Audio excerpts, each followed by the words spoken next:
Som el grup de la Nerea, la Violeta, la Génesis i jo i ara us explicarem com hem fet el nostre treball per la Setmana de la Ciència, que tracta sobre la cristal·lització del sucre.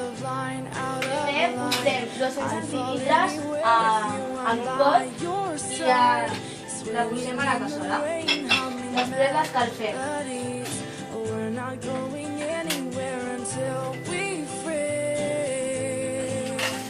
Quan està a punt de bullir, hi afegim sucre, que sigui més o menys la meitat del pot en el que volem fer l'experiment.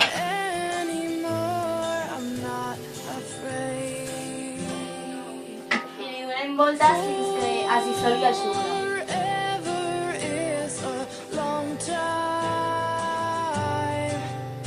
Quan ja està dissolt, apaguem el foc i posem l'aigua amb sucre en el pot. Amb molt de compte perquè crema molt.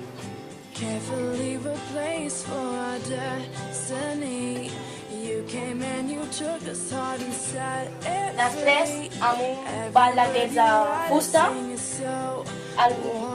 el mullem una mica en aquesta aigua amb sucre i el posem en sucre normal perquè quedi enganxada al pal.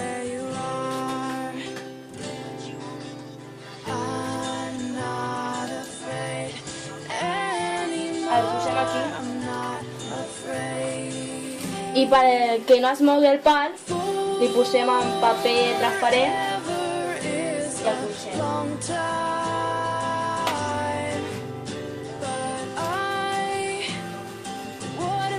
Deixem així una setmana fins que es completi l'experiment, el que sigui en un lloc fresc i segur.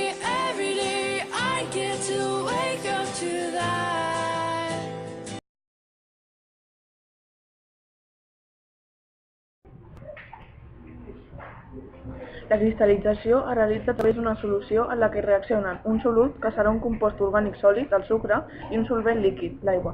Es formen cristalls de sucre perquè a l'afegir més sucre a l'aigua pot absorbir o tenir una solució sobresaturada. La sobresaturació és el punt de la solució en què el solut ja no es pot dissoldre més. Per aconseguir aquest augment de solubilitat hem d'augmentar la temperatura. D'aquesta manera, el sucre que no s'ha pogut dissoldre a l'aigua, com que no té cap lloc en aferrar-se, s'adhereix al fil de llana que hem col·locat. Unint-se el sucre entre si formant cristalls. Just raise them up, 'cause every inch of you is perfect from the bottom to the top. Yeah, my mama, she told me don't worry about your size. ¡Qué locas! En serio. Oye, señoras, hacemos el experimento que hace.